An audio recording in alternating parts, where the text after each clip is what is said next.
जिसे एकादशी व्रत रहना हो उसका नियम है, प्रतिदिन जो तुलसी जी की भक्ति करता है, तुलसी का पौधा रोप करके तुलसी जी का सिंचन करना, तुलसी जी को तिलक लगाना, तुलसी जी को माला पहनाना, तुलसी जी की परिक्रमा करना, तुलसी जी को प्रणाम करना, वो कोटि सहस्त्र युगों तक ऐसा महान सुकृत होता है कि भगवान श्री कृष्ण के नित्य समीप रहता है जो तुलसी जी की सेवा करता है। जब तक मनुष्य की लगाई हुई तुलसी की शाखा प्रशाखा बीज पुष्प सुंदर दल से तुलसी जी सुशोभित होती है, तब तक हजारों कल्पों में श्री हरिधाम में रहते हुए उसका कभी पुण्य नष्ट नहीं होता। जैसे एक दिन 1000 कल्प, 2 दिन 2000 कल्प, वो भगवान के नित्य धाम में महान सुकृत के बल से भगवत धाम में रहेगा, जो तुलसी जी का पक्का मान लीजिए। जब स्वयं में से तो तुलसी जी रोपण करके तुलसी जी का एक वन लगाया और रोज नवीन नवीन मंजरी तुलसी दल लेकर प्रभु के चरणों में, कहीं न कहीं तुलसी जी की कृपा हुई। वृंदावन, ये वृंदा अधिष्ठात्री देवी वृंदावन की है, इनकी कृपा के बिना। हे चंद्रादने, संपूर्ण पत्रों और पुष्पों को जो उतार करके सम्मान पूर्वक पहले प्रार्थना करनी चाहिए, हे वृंदा देवी, हे तुलसी जी, भगवान श्री हरि की पूजा के लिए या प्रियाजू की पूजा के लिए हम आपके कुछ मंजरी कुछ दल लेकर के सेवा करना चाहते हैं, आप कृपा करके मुझे दीजिए, और फिर उतार दें। ऐसे नोचना नहीं, बहुत सम्मान से बहुत प्यार से, तो तुलसी जी प्रसन्न होती हैं।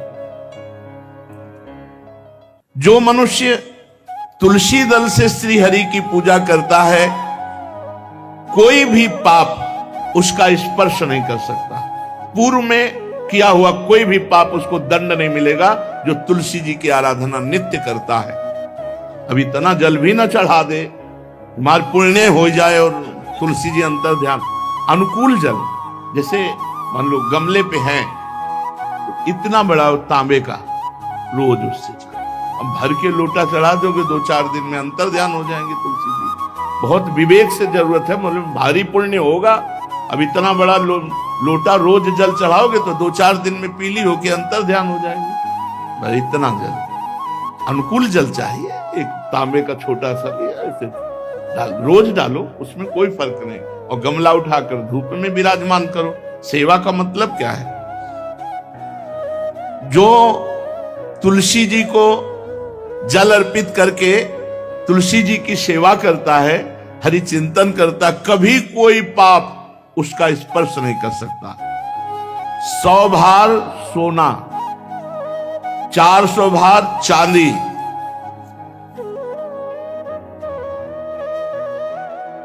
का जो दान करने का फल होता है, वो एक तुलसी दल उतार, जो अपने द्वारा लगाई हुई तुलसी दल, वो हरि के चरणों में अर्पित करो। ये 100 भार सोना और चांदी बराबरी नहीं हो सकती।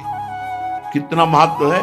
जो रोज तुलसी दल चयन कर, द्वादशी को न चयन करे, द्वादशी को मतलब बहुत बड़ा अपराध लगता है तुलसी दल का, इस मतलब तुलसी के वृक्ष का भी स्पर्श न करे। प्रणाम नमस्कार दूर से, एक भी दल नहीं टूटना चाहिए। द्वादशी को ऐसा हमने महापुरुषों से सुना है कि मंजरी और पत्र उतारना ये ठीक नहीं, बिल्कुल नहीं ठीक है। ब्रह्म हत्या का फल लगता है, अगर जो पाप लगता है अगर कोई द्वादशी को तुलसी चयन, बहुत सावधानी से। जिसके घर में तुलसी का बगीचा होता है, कई पौधे होते हैं, उसको कहीं तीर्थ जाने की जरूरत नहीं, उसका घर तीर्थ है जिसके घर में तुलसी के पौधे हैं। और यमराज कभी उस घर में किसी भी मरने वाले को लेने नहीं आएंगे जिसके घर में तुलसी। लगा लो भैया तुलसी लगा लो घर में, काहे कोई यमराज को आने दोगे? सबके घर में तुलसी। कितना सुंदर पहले था, घर में आंगन होते थे, आंगन में एक बहुत बड़ा, और फिर उसमें तुलसी जी, और फिर उसमें 2-4 नर्मदेश्वर और शालिग्राम ऐसे, और फिर घर का हर व्यक्ति जल चढ़ाना, प्रणाम करना, नमस्कार करना, चार पर कितनी पवित्र पद्धतियां हमारी थी। जब रसोई बने पहली गाय के लिए, फिर कुछ पक्षियों के लिए, फिर कोई संत महात्मा, कोई भिक्षु, ऐसा कितना पवित्र व्यवहार। यहाँ जैसे हमने देखा है, ये रसोई बन रही ना, तो धुआं नहीं खत्म होने पाता, वो ही सब अपवित्र किए हुए हैं, राक्षसी बुद्धि आती चली जा रही।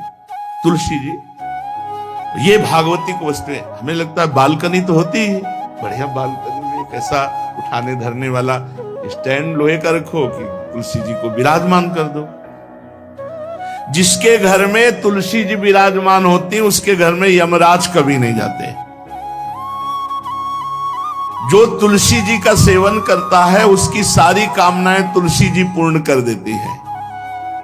तुलसी जी को लगाना, तुलसी जी का पालन करना, तुलसी जी को सिंचन करना, तुलसी जी का दर्शन करना, तुलसी जी का स्पर्श करना, मनुष्य के द्वारा जो मन, वाणी और शरीर से पाप हो गए, सबको तुलसी महारानी क्षमा कर देती है, दग्ध कर देती है। पुष्कर आदि तीर्थ, गंगा आदि परम पावन नदियां,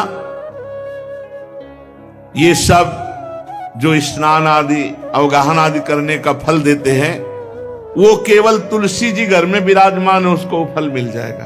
कितने बढ़िया। जो तुलसी जी की नवीन मंजरी प्रभु के चरणों में अर्पित करके प्रणाम करता है, वो चाहे कितना भी अपराध किए हो, वो कभी यमपुरी को नहीं देखेगा, कभी यमराज के पास नहीं जाएगा। जो मनुष्य तुलसी काष्ठ का घिसा हुआ चंदन लगाता है, उसके सारे संचित भस्म हो जाते हैं, और क्रियमाण जो वर्तमान, वो कभी उसको बांध नहीं सकते। तुलसी जी का काष्ठ का घिसा हुआ चंदन, जिसके घर में तुलसी की छाया होती है, वहां पितरों को अपने आप कल्याण प्राप्त हो जाता है। जो श्राद्ध करने से लाभ मिलता है पितरों को, घर में तुलसी लगा के, जो तुलसी की छाया, बड़ा वृक्ष, पितरों को तृप्ति मिलती है। चतुर्भुज ब्रह्मा जी सारंग धनवा श्री हरि के महामहिम स्वरूप की अनुभूति करने के लिए भी कहा है कि तुलसी जी का महान महात्म्य, अगर तुलसी जी का सेवन करे तो भगवान श्री हरि की महिमा को जान जाएगा। स्त्री हो या पुरुष, पुरुष नपुंसक नारीवा जीव चराचर कोय, सर्व भाव भज कपट तज मोहि परम प्रिय सोय। शरीर वर्दी है, हमारी पोशाक है, हम सब एक हैं, आत्मस्वरूप है, कुछ अलग नहीं है। शरीर केवल पांच भौतिक है, तो सबका पांच भौतिक है, उसमें चिन्ह है स्त्री पुरुष के, बस। इसके लिए भगवान की आराधना निषेध थोड़ी है। जो स्त्री या पुरुष श्री तुलसी जी के काष्ठ के मनके बना के, जैसे छोटी कंठी या बड़ी माला धारण करता है, श्री कृष्ण उसके बस में हो जाते हैं। यह है तुलसी जी की महिमा। परम सुहाग श्री कृष्ण मिल जाते हैं, और कौन सी हमें उपलब्धि चाहिए। हे गोपनंदिनी, तुलसी जी का सेवन करने से श्री कृष्ण वश में हो जाते हैं।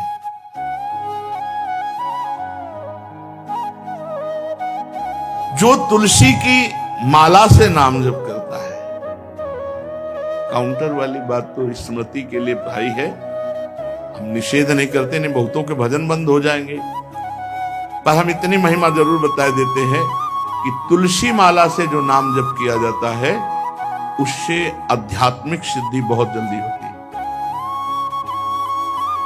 गुरुदेव भगवान कहते, जो अंगुलियों से रगड़ होती है मन का से, उसमें आध्यात्मिक ऊर्जा शक्ति तुलसी माला से। प्लास्टिक पर भाई करो, निषेध नहीं कह रहे, बंद हो जाएगा वो भी राधा राधा कहना, वो हमें बंद नहीं करना। हम कह रहे तुम जैसे बने वैसे करो, लेकिन माला का बहुत बड़ा प्रभाव है। तुलसी परम पवित्र भगवान श्री हरि की प्रिया, और उनके काष्ठ को जब हम ऐसे ऐसे नाम के साथ, तो विशेष ऊर्जा शक्ति, आध्यात्मिक शक्ति हमें जागृत होती है। हो सके जिनको ऐसा बन सके तो छोटी एक वो आती है सुमिरनी, उसको रख लो अपनी जेब में रख लो, उससे करो। और नहीं है तो भैया तुम इसी से करो, नाम जप करो, भाव को भाव अनख आलसो, नाम जपत मंगल दिस दसो। सुंदर सुंदर तुलसी जी के वृक्षों के समीप बैठ करके जो अनुष्ठान किया जाए वो बहुत लाभदायक। श्रीमद् भागवत का, गोपाल सहस्त्र नाम का कोई भी पाठ तुलसी जी के समीप विराजमान करके किया जाए, आचार्य को बुला करके तुलसी पूजन करना चाहिए, विविध प्रकार के अनुष्ठान, अरे तभी तो सब मंगल होता है। पहले था, ने देखा है 4 बजे माताजी दरवाजे के सामने लीपती, रोज का काम। जो पुराने घरों में देहरी के आगे आके 4 बजे लीप करके वहां अपना चौक पूर के दीपक जला, क्या पवित्रताएं थी, क्या मंगल था। जब किसी को निमंत्रण दिया जाता था सबके पैर धोए जाते थे, सुंदर बिछौना बिछा करके और उसमें बैठकर पत्तल और रज के सकोरा कुल्हड़ ऐसे भोजन पाया, कितना पवित्रता। जो हमारी पूर्व पवित्रता थी, धोती कुर्ता चोटी, पवित्रता। अगर बाहर जा रहे तो पजामा कुर्ता, ऐसे बहुत पवित्र पोशाकें थी, पवित्र आचरण थे, पवित्र खान पान था। घर में जाओ तो एक पवित्रता है। किसी भी घर में ऐसा नहीं था कि देव मूर्ति न विराजमान हो, किसी भी घर में ऐसा नहीं था तुलसी जी विराजमान न हो, 1-2 गाय जरूर होती थी, पवित्रता। अब तो बड़ा विचित्र, ये भारतीय गौएं जो श्वेत रंग की, जो अरुण रंग की, जो सींग वाली हैं, वो उनका आप दुग्ध देखिए, दूह कर रख दीजिए, स्वर्णिम कांति छाई मिलेगी। ये हमारी भारतीय पद्धति, ये हविष्यान्न, इससे देवताओं का, भगवान का, सबका अभिषेक पूजन होता है। शुद्ध गाय जो हमारी भारतीय है, तीला है उसके जैसे निकला हुआ, वो भगवान ने सेवा की है। हमारे गोविंद भगवान का नाम ही गोविंद, गौओं के इंद्र। भगवान सुबह से निकल जाते थे, शाम तक गौओं को चराते थे। बड़ा तो किशोरी जी ने श्री तुलसी जी के पूजन की बात, भगवान गोपियों से वादा किए थे कि अब तुम्हें अगली पूर्णिमा को रास, अब रास बिना रासेश्वरी के नहीं हो सकता। लिखा हो चाहे ना लिखा हो, कोई भी विद्वान, कोई भी प्रवक्ता इस बात को बतावे, कहते हैं भागवत में राधा नाम नहीं लिखा है, भागवत राधामय ही है। सांद्रानंद घन प्रेम मूर्ति किशोरी, बिना लाडली जू के कोई रास बता दे कहीं भी, कभी भी, कैसा भी, महारानी जू के बिना रासेश्वरी के रास हो ही नहीं सकता, लिखा हो चाहे ना लिखा हो। क्यों नहीं लिखा? याते श्री सुख प्रगट कियो नहीं, जहां बोले राधा तो समाधि लग जाती हो, यहां 7 दिन में तक्षक काटना है।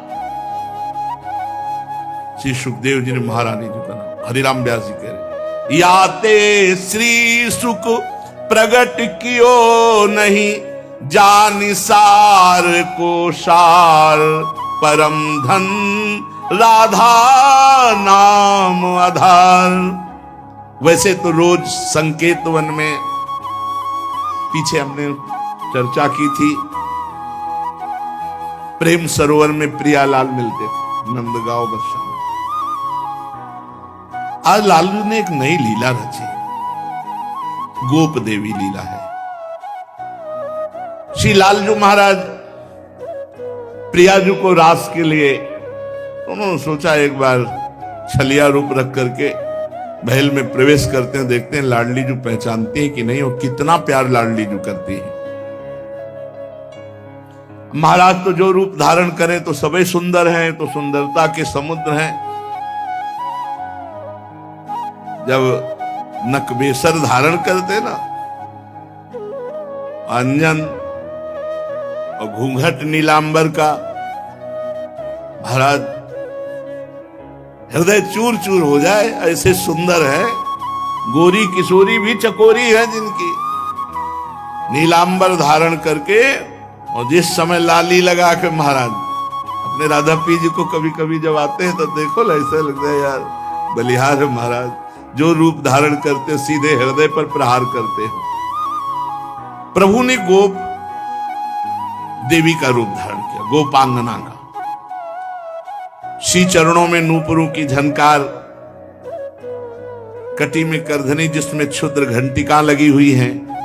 अद्भुतम गोपिका रूपम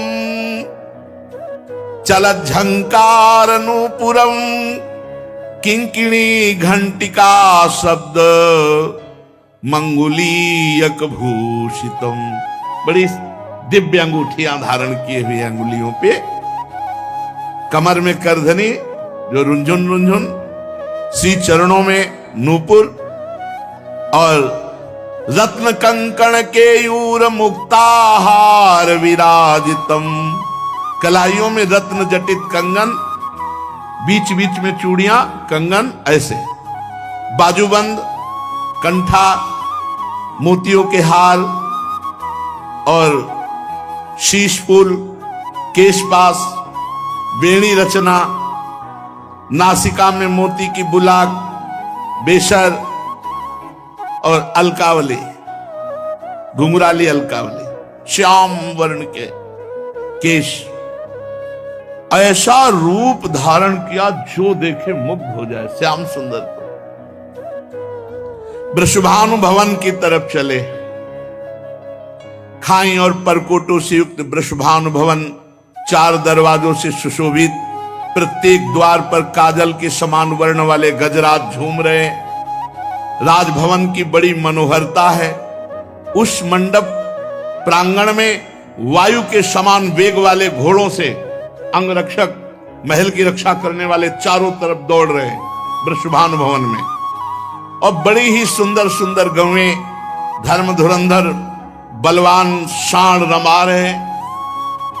बहुत से गोपाल बंशी वेद धारण किए हुए उनको संभाल रहे हैं। वृषभानु जी का भवन क्या है, ऐसा लगता है कि विश्वकर्मा ने पूरी कला कौशल लगा दी। और महारानी जी के लिए भवन के अंदर ही बगीचा, झरना, सरोवर, सब कोटि कोटि सूर्य के समान कांति वाली सुंदर सुंदर मणियां खंभों में जटित हैं, जिससे प्रकाश फैल रहा है। रत्न मंडित आंगन, बहुत से रत्न स्वरूप भूमि पे जटित है। और वहां वीणा, ताल, मृदंग आदि बाजे बजाती हुई बहुत सी मनोहर सखियां फूल छड़ी लिए हुए दरवाजे पर खड़ी हैं, संगीत बज रहा है। उस अंतापुर में दिव्य विशाल उपवन की छटा छटक रही। भीतर ही अनार, कंद, मंदार, नींबू तथा अन्य ऊंचे ऊंचे वृक्ष लहला रहे।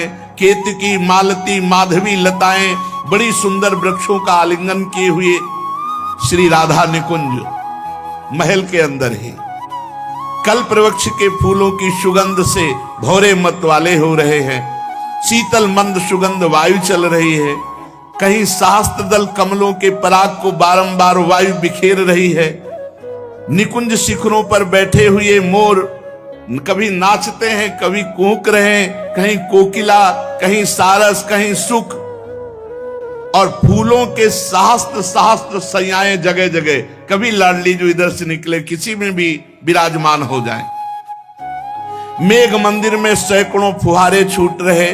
बाल सूर्य के समान कांतिमान कुंडल तथा विचित्र वर्ण वाले वस्त्र धारण किए हुए करोड़ों बलवान महल के आसपास श्री लाडली जी के और श्री स्वामिनी जी की परिचर्या में सब सुसज्जित सखियां केसरिया रंग के सूक्ष्म वस्त्रों को सजाकर पर्दा बनाया गया है। जलज पुष्प, फलज पुष्प जगह जगह पल्लव बिखेरे गए हैं और घुटनों तक पुष्पों का पराग महारानी जो चलेगी। राजभवन में ऐसा मालती मकरंदों के फव्वारे, मालती मकरंदों के, मालती के सुंदर मकरंद के पराग के सुगंध से युक्त ऐसे फव्वारे चल रहे हैं। ऐसे आंगन, करोड़ों चंद्रमाओं की कांतिमती कोमलांगी सहचरियां, करोड़ों चंद्रमाओं की कांति धीरे धीरे वहां सब निरीक्षण परीक्षण। श्री वृषभानुनंदिनी श्री किशोरी जी की सेवा में सहस्त्रों ऐसी सुंदरियां, जैसे चंद्रमा के उदय होने से ताराओं की कांति फीकी हो जाती है, तो जब लाडली जी पधारती है तो ऐसे सबकी कांति फीकी हो जाती है। देखो माई सुंदरता की सीमा, ब्रजनो तरुण कदम नागरी, निरखी करत अधग्रीवा। महान गौरव लाडली जी का।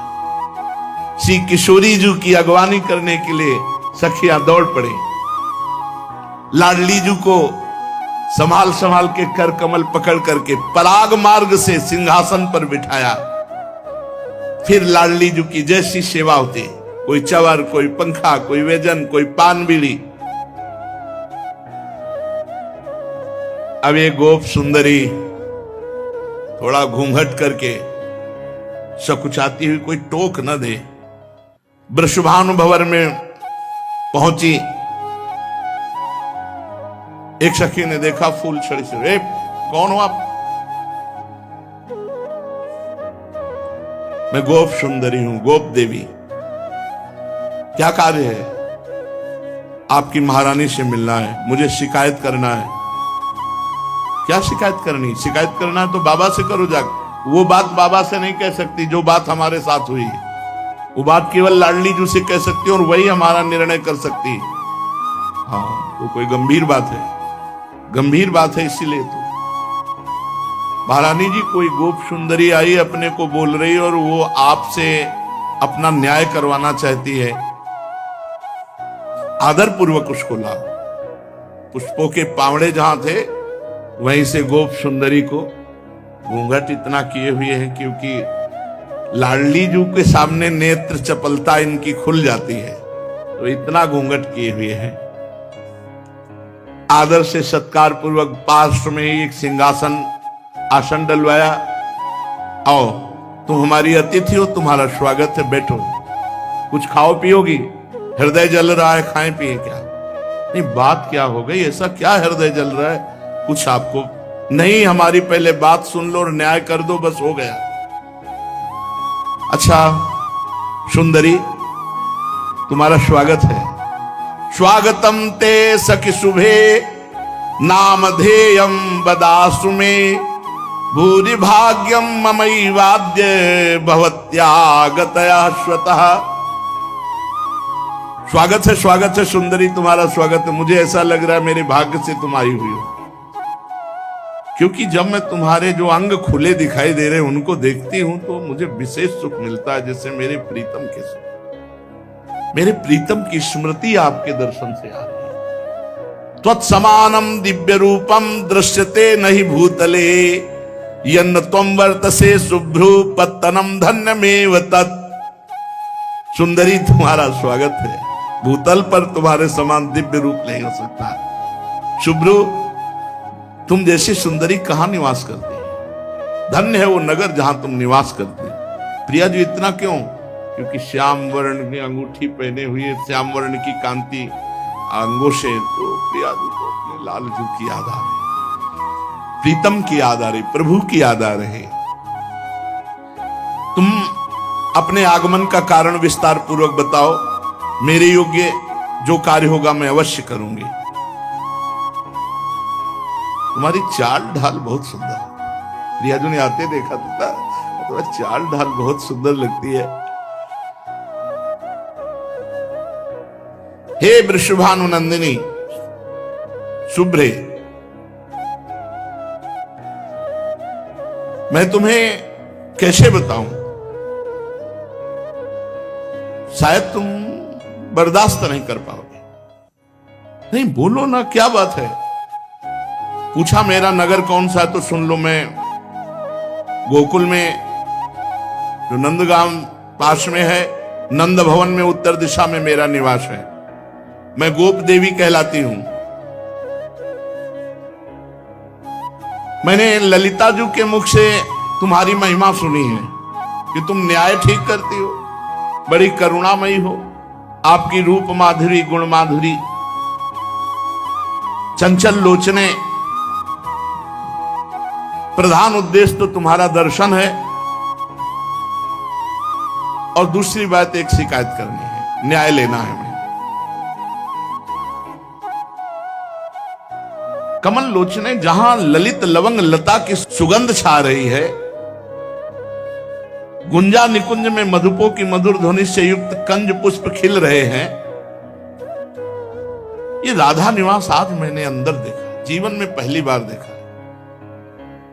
मेरी आंखें निहाल हो गई। ऐसी तो कोई पुरी नहीं है, चाहे देवराज इंद्र की क्यों ना हो।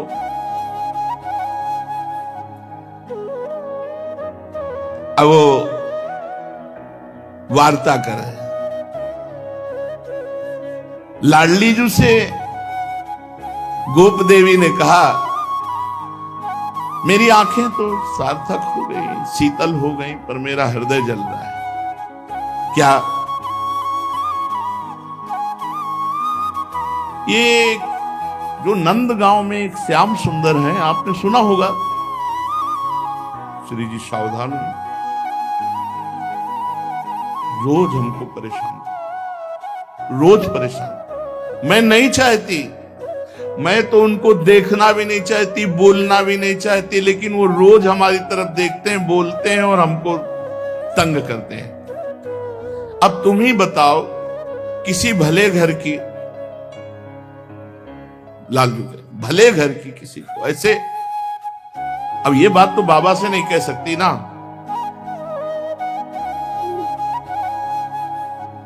श्री जी ने कहा कि नहीं नहीं, ऐसा नहीं है, आप जैसा कह रहे हो वैसा नहीं है। मैं दुखिनी हूं, और लालजू महाराज जो है दुख को प्रकट करने लगे। देखो गोप देवी, तुम खिन्न ना हो, मैं तुम्हें ठेस नहीं पहुंचा रही हूं। कल्याणी, तुम फिर से अपनी बात बताओ। हमें लगता है कि तुम्हें और जगह दुख पहुंचा होगा, नंद नंदन से नहीं। तुम अपने दुख का कारण बताओ। एक बात सच्ची समझ लो, श्री कृष्ण और श्री कृष्ण भक्त, इन दो के सिवा अगर किसी ने तुम्हें दुखी किया है तो मैं दंड दे सकती हूं, पर ऐसा श्री कृष्ण के द्वारा आपको। देखो, अगर तुम बनावटी बात कह रहे हो तो तुम्हें जो हाथी घोड़ा रथ सोना रत्न चाहिए सब ले जाओ।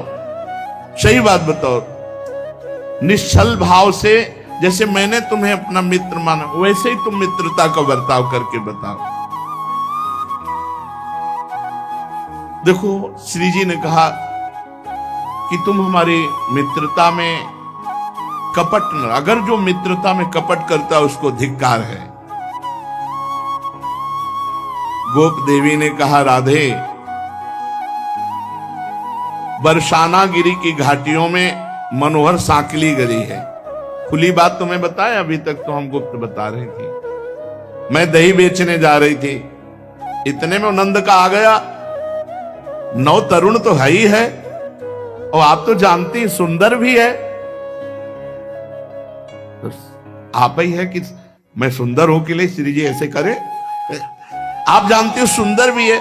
उसने रोक लिया मुझे और घूंघट करके जैसे लीला पूर्वक। अरे मैं तो शर्मा गई। उसके हाथ में बंसी थी, बेत थी। उस रसिक शेखर लंपट को लज्जा की तो तिलांजलि ही दे दी। मेरा हाथ पकड़ लिया और जोर जोर से हाथ मरोड़ने लगा और कहने लगा, सुंदरी, मैं इस कर लेने वाला हूं इस बीथी का, गली का। मैंने कहा, अरे गोरस लंपट, मैं कदापि कर नहीं दूंगी। बस इतना कहना था कि उसने सिर पर से जबरदस्ती दही का माट उतार डाला, फोड़ डाला, और मेरा पुराने जमाने का वो माट था, और दही पी लिया। फिर जो